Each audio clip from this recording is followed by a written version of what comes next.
Welcome everyone to the Disrupting Wellbeing podcast. I'm very excited today to go deep on topics such as well-being, of course, but also the legal sector. And I'm excited to have Helen Pamely with me today, all the way from Bali. Welcome to the show, Helen. Thanks so much for having me. I'm excited to be here. So good to have you. I know we only recently met. We were introduced. Tell us just a little bit about you and what's your mission in the world. Yeah, so my background is I was a lawyer for many years. I worked predominantly in the City of London, also internationally. I started at sort of one of the big magic circle firms, so to speak.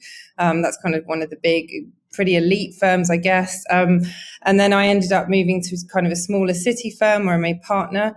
But kind of along that journey, I actually retrained as a psychotherapist. Then I retrained as a coach. Now I have a coaching business, but I do also quite a lot of other different things. And I'm very passionate about improving well-being, mental health, and just the general space in law so that we can have better lawyers, happier lawyers, more fulfilled lawyers. And I think it's just important across the board, but also in these high achieving industries, to have people who feel good, are feeling balanced and enjoying life. So I love this because I think one of the questions that I get asked is it even possible within the legal sector to prioritize well-being and mental health? Like, it's almost like there's this idea that there's a caveat within the sector, like, oh, other businesses may, but this one cannot. It's just the way it runs. I mean, do you even think there's a world where it's possible to prioritize well-being and mental health within the sector? I think it's a sort of two-pronged question, really, because I think one is the industry and the industry culture. Do I think that's possible in some firms? Probably not, no. Because the culture is just such that you can't really speak up unless you're a rainmaker. You really don't have the power. And that's just, it is what it is. And people expect you to do all-nighters relentlessly for weeks on end. Now, in a way, who am I to judge that? If people want to do that, if they're happy to do that and walk home with a paycheck, then fine, if that's what success looks like for them. But for a lot of people, it doesn't. There are a lot of smaller firms now popping up with different kind of cultures, or firms that want to offer something different, because not everyone wants to sort of be ground into the earth every single day. But aside from that, I think the biggest issue I see with lawyers a lot of the time is their own mentality around it. It attracts type A personalities, perfectionists, people pleasers, and it creams off a lot of these the elite from university, and then pumps them into an environment which is highly competitive and where they're all pitted against each other. So actually, often the issue is not necessarily even the firm culture. It's your own ability to say no, to set boundaries, to prioritize, to put yourself, your health, your well-being first. I've seen it so many times where people have had the option to go home, have had the option to go and do that yoga class, whatever, but they haven't, because they've put that pressure on themselves. So there's industry pressure on themselves, but like you said, there is something within the culture. Like, if everyone's pitted against each other, and I see that right from kind of studying to competition for training contracts to there's a real like specific show no weakness, show no vulnerability, because it might be taken advantage of. That's what I see kind of from the outside looking in. Is that your experience as well? I think if you're in law, particularly elite law, let me take a step back. Most people don't know the game they're playing. If you don't know the game you're playing, how on earth are you going to come out on top or understand how to maneuver this? It's House of Cards. It's as political as it gets.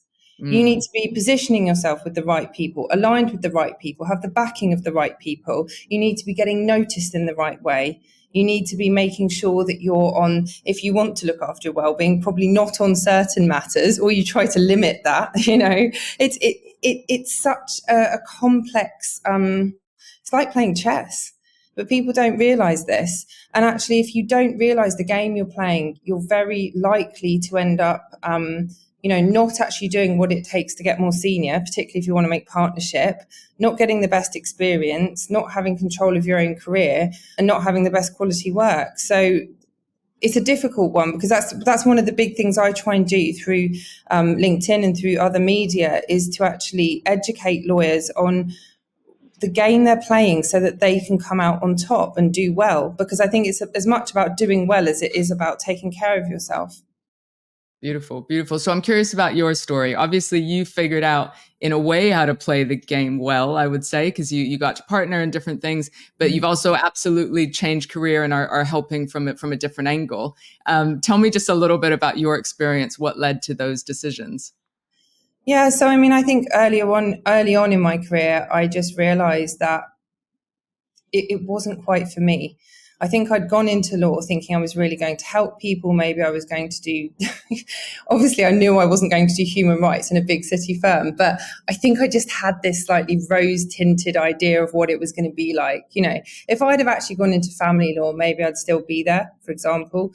But I think I just never quite found my place. And I think, particularly confronted with the huge demands of the job, I just realized that wasn't my purpose. It wasn't my path.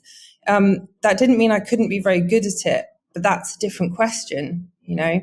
So I did well, but then I actually quit law once. It was about 2-3 years qualified. At that point, I was quite disillusioned. I just wasn't enjoying the firm I was at. I hadn't been there very long, and I just quit. And people thought I was pretty mad at that point. Went on a yoga retreat, signed up to this psychotherapy masters, which was like a mixture of Western psychodynamic practice mixed with Eastern philosophies, Buddhism, and all sorts of things like that. So I sort of decided to go on this sort of spiritual quest. Then realized I had to fund my spiritual quest because I signed up to this really expensive masters, which I was super excited about. So then I got a job in the law firm where I ended up making partner. But this job was super boundaried. It was 3 days a week. And I did really well there because the managing partner basically really bought into me. But I said, look, I need support doing my masters. I can't be there all the time, X, Y, Z. Anyway, she gave me a shot. I went there, I did work part-time, and somehow, because I had let go of all of these ideas around what it meant to be a lawyer, what it meant to be successful, the imposter syndrome, the self-doubt, and I just got on with it. And I was boundaried. I think I just shot up the ranks. I very quickly became senior associate, and then I was asked to be partner. But partner was never my dream. So I walked away from that, you know. And I think this is a really interesting message in the first place. You're saying you were boundaried and you had your priorities in a way were even somewhere else, right? Even though you obviously did good work and you showed up and were efficient in the time that you had, those sorts of things, which is almost the opposite of what I hear the partner track looking like and how people pretty much sell their souls, right, in order to succeed. And so are you saying that there's that's just playing the game differently and actually you can be successful in that way if you want to be? I think the honest answer is it depends. And I think this is about understanding the game you're playing, and that it's going to be a different set of rules depending on each firm that you're in. I was in a firm where I understood how it all worked and where the power lay. Okay. So also it was predominantly female partners. So it was actually, I think, in hindsight, an advantage to be a woman. That is not the case in every law firm. It is absolutely not the case in every law firm. I think what people miss is that, look, I'm not saying every single firm you can work part-time and be a woman and manage all of this. You probably can't. But I think this is where it's about understanding, about playing to your advantages and placing yourself somewhere where you can thrive. And the key there is where you can thrive is where you're being recognized by those with power. If you are not recognized and valued by those with power, you've lost the game. You've lost the game. So whatever the dynamics are that you are, I suggest that you build up your emotional intelligence as quickly as possible, because the better you can read people, the better you can play the game. It's just politics. Yeah, and that applies to building a business and doing things that I do as well. As like, if you can read people, if you can understand what their motivations are and their stories, really, it really does just support all aspects of business, personal development, growth, getting to where you want to go. But it also helps to know where you want to go or to be on a journey. You said a quest, a spiritual quest. I find that I never had like a 10-year plan, or people have these big visions, but I knew 1 year ahead. I knew the next right step, right? And so when you got to partner and you look around, you were already kind of investing in another part of your life, or did you kind of look up and go, oh, I thought this was going to be something, but it's actually different? So the thing about partnership was that, I don't think I've ever said this publicly actually before, but I never drank the champagne that I was given. I never drank it. For What do you mean by me, that? I think for me in law, there's a lot around partnership that's quite toxic in a lot of firms. And honestly speaking, I always looked at it and thought, that's never something I want. I don't want to be You were part of that. detached a bit. So for me, actually, being made partner was something that was actually quite hard. I had to really think about it, because did I want to be that?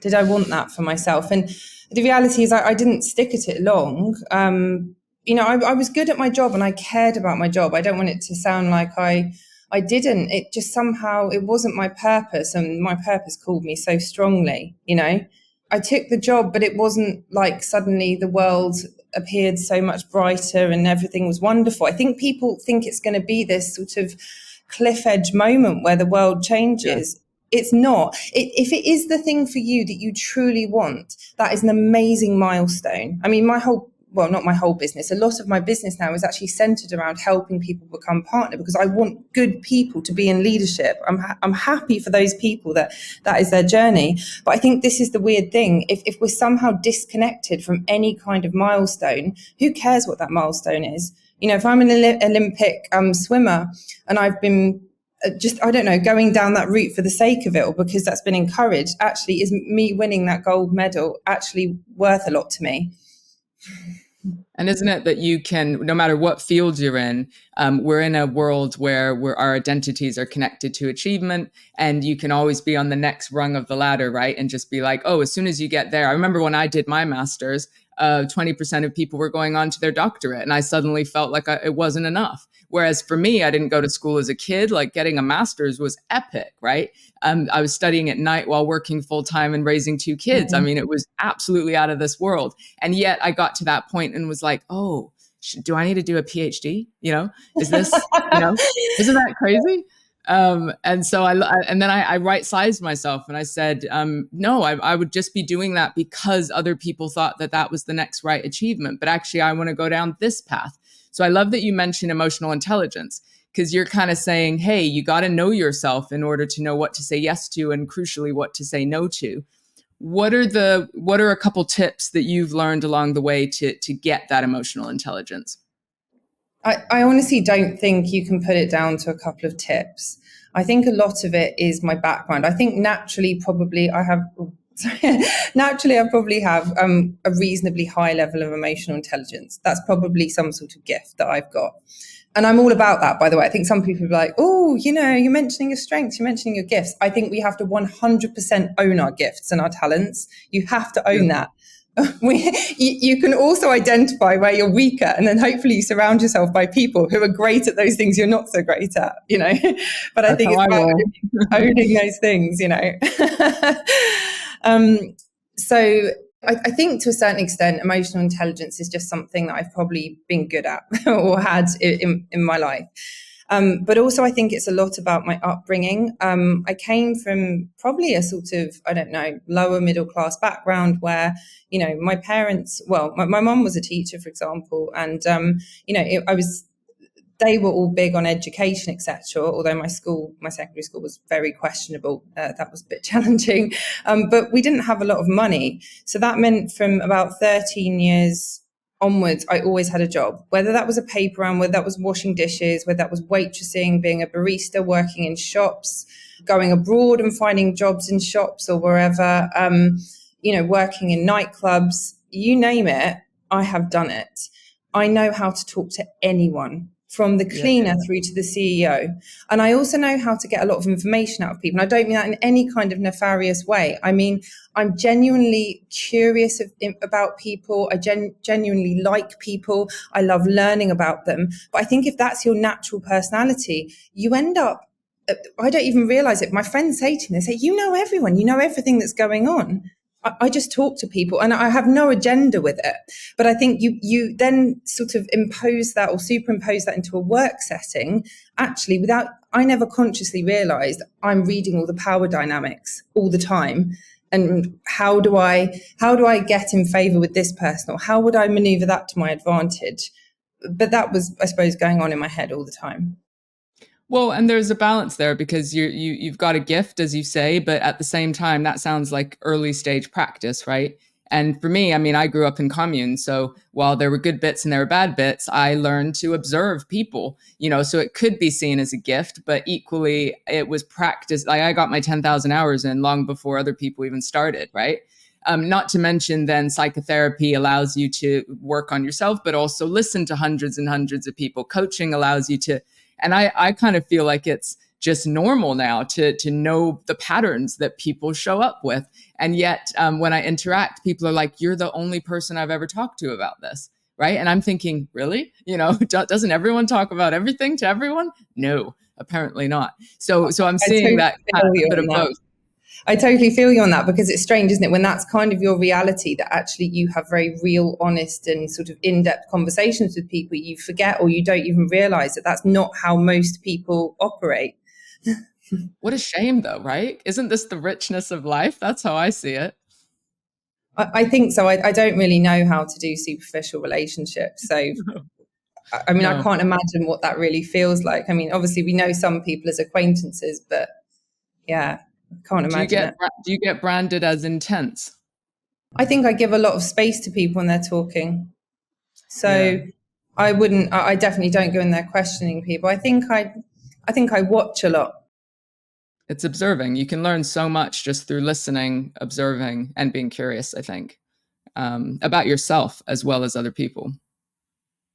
I think that's right. I think that's right. I mean, I think with myself, I would say that I'm probably intense in that, if I'm doing something, I'm doing it 100%. Or for those around me, I guess, those people in my inner circle, I'm 100% there for them and all that kind of thing.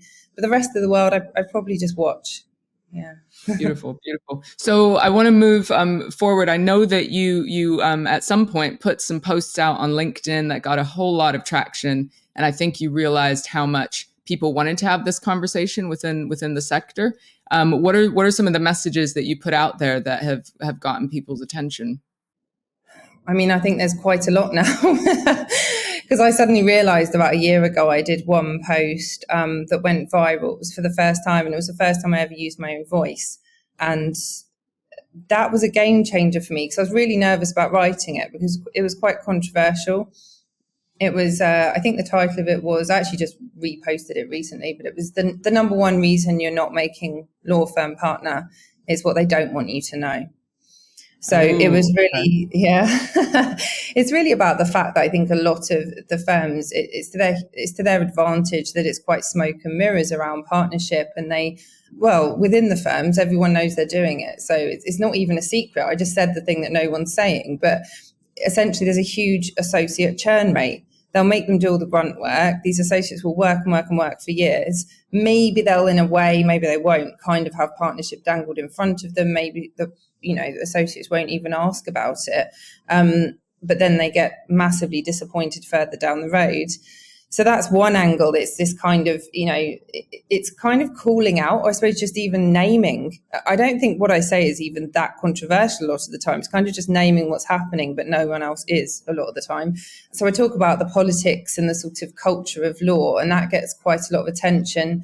I've also talked about topics like bullying, misogyny, the mental health crisis. There was a recent, very tragic death of a senior partner in the legal space.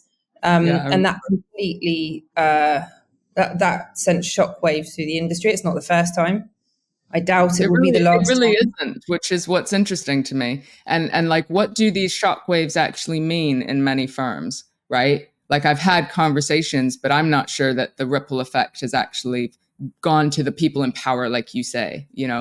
What are your thoughts just on when we get those sorts of news stories? What is the actual impact? I think because of social media, my sense is that things are changing. By changing, that doesn't mean we're going to have an overnight, I don't know, we're not going to have a watershed moment where it suddenly all changes. You've still got the same people in power who, Yeah.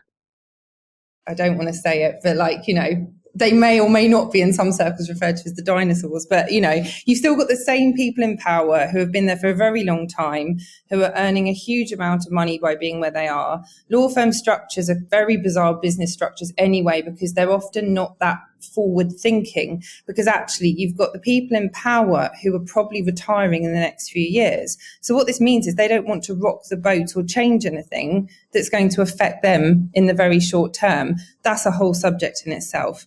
Sure. And very interesting, because I think that has a huge impact on law firm culture. But the people at the top, it's just like, well, that's how it is. In law, we work hard. Some people can hack it and some people can't, and actually, okay, let's put some measures in and make sure that we ask enough questions and check if you're depressed. And I don't know, God knows, we'll put some of these things in place. But I think what's changed now is we've now got social media, and never before have we had people speaking up across industry, globally, and talking about this stuff, And I think that's immensely powerful, because suddenly I think we're opening up conversations which before have been silenced. In the past, if you spoke up in law or said your opinion, you were made to be seen as weak, in which case you wouldn't get promoted, so career over. You'd be managed out, or you'd burn out and leave and hate law and never talk about it again. Now you've got people who are actually, okay, there aren't many of us, but we've left law, and actually, I come from a place of, I'm not coming from a position of burnt out or left under bad circumstances or anything like that, but I'm not beholden to any law firm. So I can just say, hey guys, what are we doing here? And then the number of DMs I get, the number of private messages of people telling their stories, it's got to the point where I can't get back to everyone. Or I have to just say, thanks so much for your message. I can't respond properly here, but I really hear you. Because I have so many lawyers and people reaching out, even outside of law, who tell me their story they've never told anyone before. And, they're completely traumatized. That's what I'm wondering. What are some of the threads of messages that you get? So that burnout, that overwhelm, or is it threads of the things that you talk about anyway, Yeah, I mean, it's interesting. Some people have even said to me, will you tell my story? I haven't done that yet.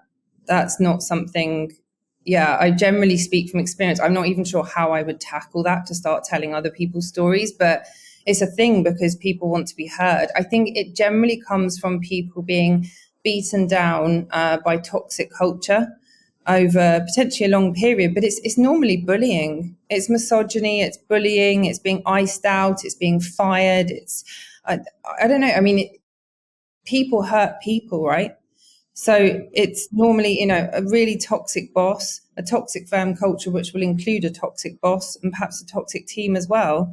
And this is across the board. And this goes from high street firms all the way to the very top firms. You can't just say, oh, this exists in a particular sector. That's just not true. And like you said, if there's a certain type of person that's attracted to this, and I see this all the time, the perfectionist, the people pleaser, the type A, the one that wants to prove themselves, the one that's been on that track from such a young age, we do get a lot of enabling behavior. We do get people who have the best will or intentions for boundaries, but then when it comes to it, I'll kind of do this later. I'll look after myself later. This needs to be done. And there's always a next this and then a next this, right? That takes precedent. And then unfortunately, we do see many people, by the time they wake up, it's due to burnout, or it's due to poor mental health or divorce, or like the fallout, right, that might come out afterwards. And it's very unfortunate that some people, it leads to really dark places of either physical health, or as we've seen in the news, some extreme cases of suicide or addictions or things like this. What needs to change? So if we just kind of future focus for a minute, like what is the most radical change that you think that we need that would support this particular environment? It's an interesting one because I don't have all the answers. I don't have them. It's extremely I'm wondering complex. if the dinosaurs need to get out and we need a generation shift, which is on track anyway at some point, right? So I think there's a couple of big things happening at the moment. One is, I think, Gen Z are coming in and they're saying, hold on a minute, we're not doing this. We're not going to kill ourselves. We care about our mental health and all this kind of stuff. And they get a lot of, bad rep for that. But maybe that's the change that we need. And I think, that's why I do what I'm doing. Bosses one day, right? What's that? Sorry, they'll be the bosses. Yeah. Well, this is the thing. And I think what I do now, through raising awareness, through helping people one-on-one in groups, whatever, it's maybe I help people for today, but I'm not really doing it for today. I'm doing it for 10 years, 15 years, 20 years time, because as you say, that's when those are the people who are going to be in power. The other really big thing we have, which is going to completely change the legal landscape, is AI. It's going to completely transform law firm structure. It's going to remove the pyramid, so it becomes a lot more of a, I don't know what you want to call it, like a square rectangle thing. And I think it's going to force lawyers to go back to being trusted advisors rather than just doing grunt work or doing stupid hours necessarily, just doing document review and that kind of thing, because that will be left to the machines. Now, what exactly that means, I'm not 100% sure. I do think that, I think at some point in the coming years, we'll see the end of the billable hour. I think, but because it just doesn't make sense from a commercial perspective. And I think as soon as clients really realize that, and start really pushing for, I know some are already. And with AI, you can't say this has taken 3,000 trainee hours. I'll say, well, hold a minute, there's this AI tool that can do that quickly. I think it's going to be so much more value driven. And I think when the billable hour starts moving up the picture, suddenly, the fee earners, the lawyers, are being valued in a different way. It isn't, oh, you're as valuable as every 6-minute increment you bill. No, then it becomes actually, what value are you producing? So look, I don't have all the answers, but I think with all of this in the mix together, I think in 10 years time, we're going to see some big differences. I believe you're right. With the generational shift, with technological advances, and then I think it's disrupting many industries as far as how we work, that it's going to be less about hours and more about output. And so it's probably great. And it's a weird, I'm weirdly optimistic. As much as everybody is like doom and gloom and all the things, I'm like, hey, sometimes it's got to get worse before it gets better. Like humans are like this, right? They have to get to the pain being so great before they actually do the things to get rid of habits, right? Because that's what it is. We work in a particular way off the back of the Industrial Revolution because it's habit. It's the way our education system is set up, right? And we're still kind of in an old pattern with absolute new ways of kind of doing things. So it's kind of hilarious to me that with all the technology we have, we can work from anywhere. We're more frazzled than ever, right? We're more overwhelmed than ever. Yeah, it's completely mad. And I think it also goes back to the fact that, if we look at finance and law and industries like that, they're very male dominated. It's extremely patriarchal. This wasn't a system which was built for example, women to be able to work, have families, have balance. It's just make money, because having a good job title and being successful and making money is what makes a man. Okay, maybe I'm being a bit oversimplistic, but I think one of the big issues that I see in law a lot of the time is it's predicated on really outdated values which worked for a particular demographic, maybe at a particular time. But as you say, with 30 years ago, they didn't have emails, they weren't online 24/7 with it. So it's almost like that, the trains run away from us, but we can't quite catch it. It doesn't make sense. It doesn't make sense. All right. I've got 2 final questions. I'm curious, what are your own personal non-negotiables when it comes to your own mental health and investing in yourself? Oh my gosh, my own non-negotiables.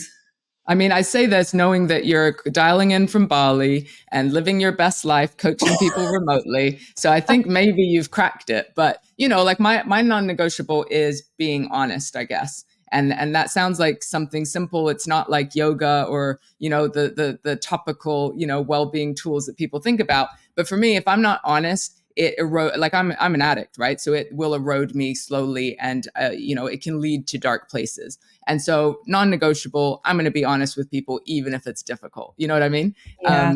I don't know what works for you.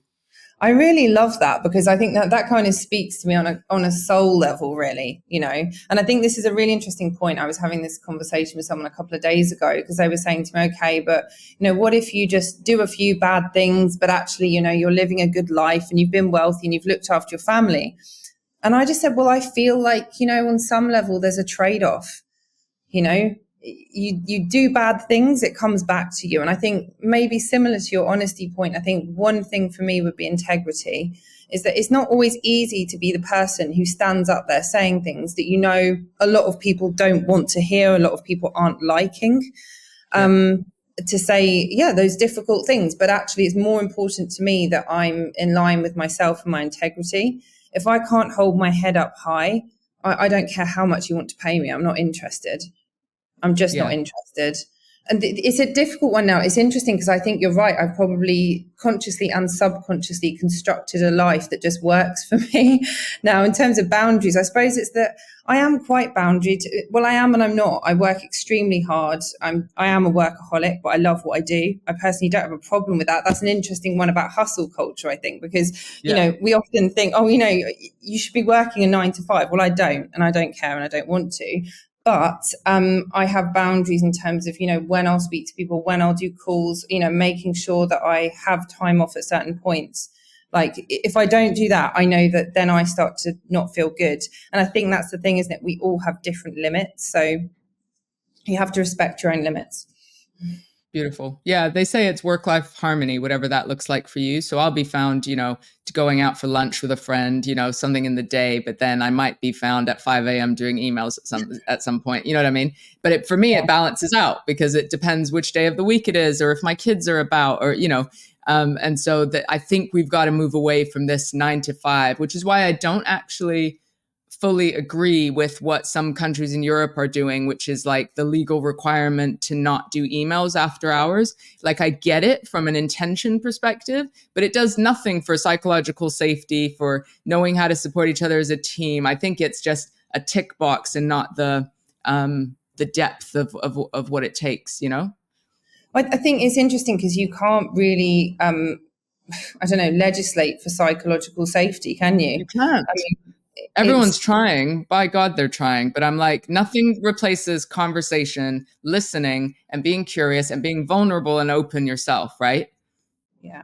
And I think that's it. If you've got a team which is, truly built on mutual respect, if you've got a leader or a manager who cares about you, you have those conversations. And maybe for some people, as you said, it works well. They do a couple of hours in the morning, then they do a couple of hours later. Maybe they want to do a couple of hours at 2 a.m. Well, good luck to them. If that's the way that they want to work, fine. Who am I to say they shouldn't, And I think there's also this whole thing around, balance or harmony being that actually work should only take up X amount of your time. Well, I think it depends what you do. It depends if it's your passion. And Yeah. I don't know, this is probably a bit controversial as well, but I don't think you really get to really high places without a hell of a lot of hard work. So I sometimes think it's a bit negative when people are trying to push the whole well-being argument, which may sound confusing coming from me because I promote well-being all the time, but you want to do big things. It's gonna take its toll as well. So you have to manage that.